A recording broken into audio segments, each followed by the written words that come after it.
النهارده صباح الخير. النهارده الجو حلو جدا هنا، وعايز نمشي شويه في الغابات اللي موجوده في النرويج. هاخدكم في تور في النرويج وهكلمكم اكتر بعد كده عن حاجات كتير عن النرويج، البلد اللي كانت فقيره قوي وتحولت من الستينات لبلد غنيه ومن البلاد اللي ليها قيمه عالميه.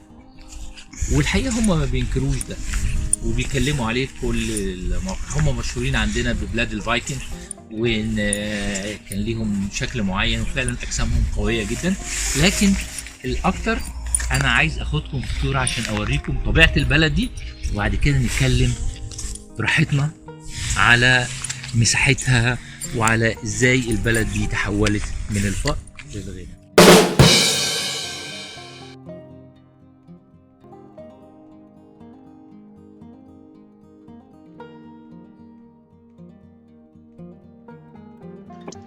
عزيزي المشاهد، قبل ما نتكلم على يوفيك المدينة الشابة اللي عمرها 150 سنة واللي ولدت سنة 1861، أحب أروح معاك تور أو جولة بيسموها لسكوجان تور أو جولة في الغابة، ودي تعتبر من ركائز الثقافة النرويجية.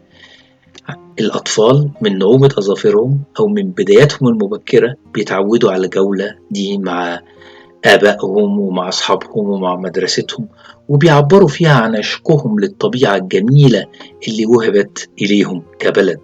والحقيقة تعتبر النرويج من أأمن وأجمل البلاد اللي موجودة في عالمنا المعاصر، والنروجة بيعبروا عن حبهم للطبيعة وللجو حتى في نشيدهم الوطني اللي بيقولوا فيه في إليسكر تيتا لاند. مهما كان الطقس احنا بنحب البلد الصاعدة دي. من أهم الحاجات اللي بتراعيها النرويج في وسائل النقل بتاعتها ذوي الاحتياجات الخاصة، وتوفر لهم والجميع بيساعدوهم. الحقيقة كمان في سلوكيات لدخول الباص ان انت تسمح للراكبين ان هم ينزلوا أولوية النزول الأول، وبيتعاملوا بآداب عالية جدا في الموضوع.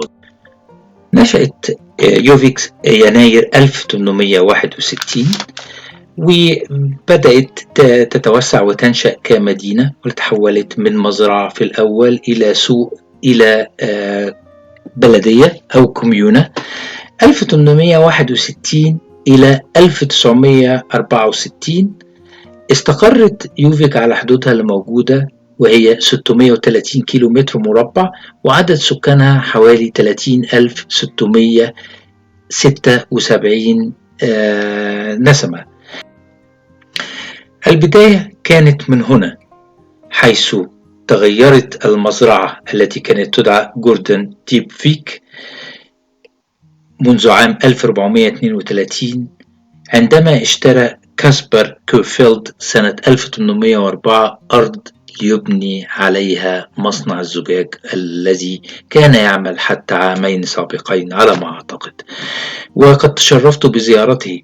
ولكن الآن ومنحت بعد هذا المدينة 1861 لقب مدينة بعد ما مرت باسم سوق في البداية، أعتقد كان 1843.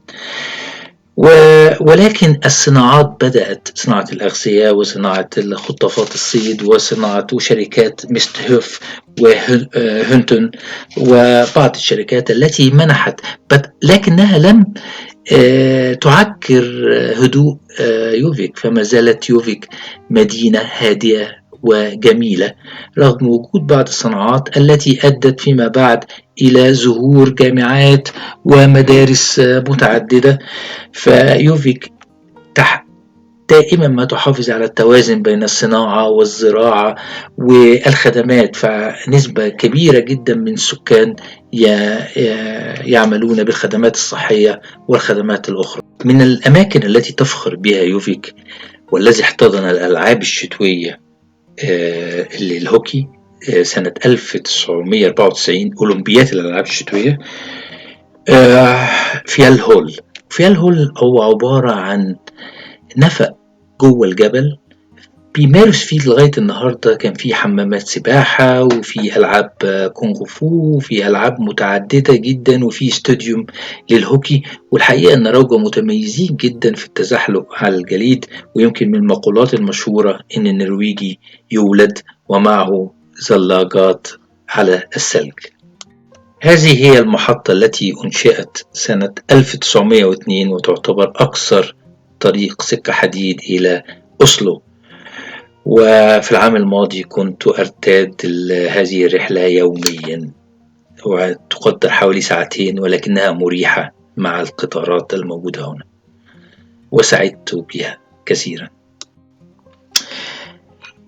الوزة البيضاء هي رمز ليوفيك، فعندما ترى هذه الوزة أعلم يا صديقي أنك في يوفيك. ولكن يوجد مبنى مهم في الجوار، هو مبنى المكتبة. والحقيقة الناس اللي بيقوموا على هذا المبنى ناس متعاونين جدا، واليوفيك بتفخر بالمكتبة دي والأداء، لأن لو احتجت أي كتاب مش موجود عندهم نظام رائع جدا إنه بيتعاون معاك ويبعت لك اسم الكتاب ويبعت لك رسالة إن الكتاب وصل وتعالى.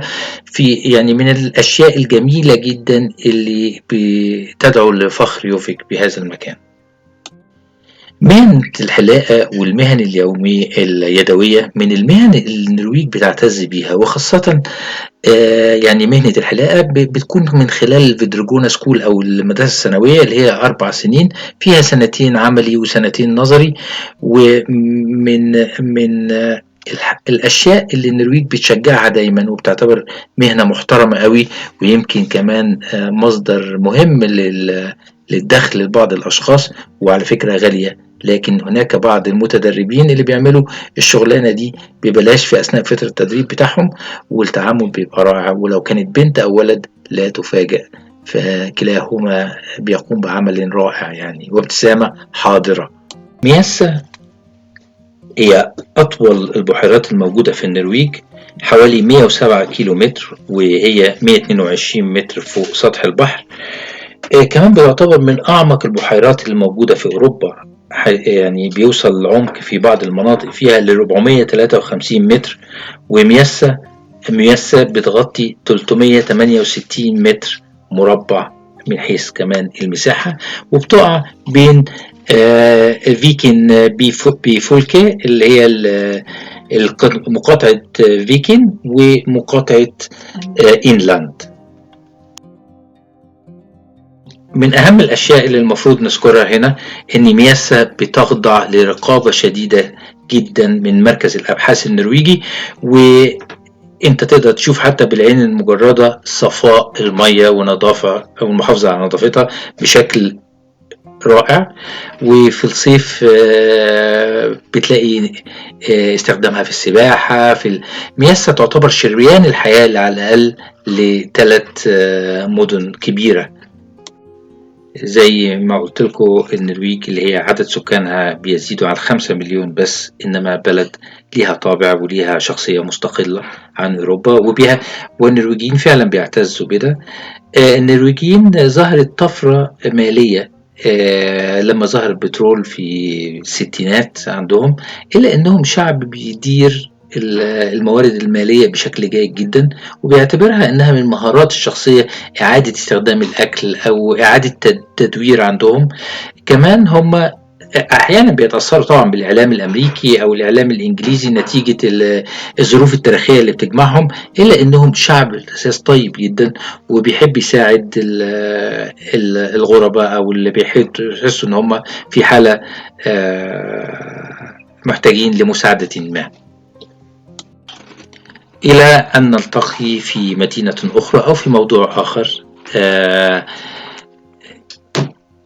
أتمنى أن القناة تعجبك والموضوع يعجبك، وممكن تعمل لايك وسبسكرايب حتى نستمر في البحث عن معلومات جديدة ومواضيع جديدة.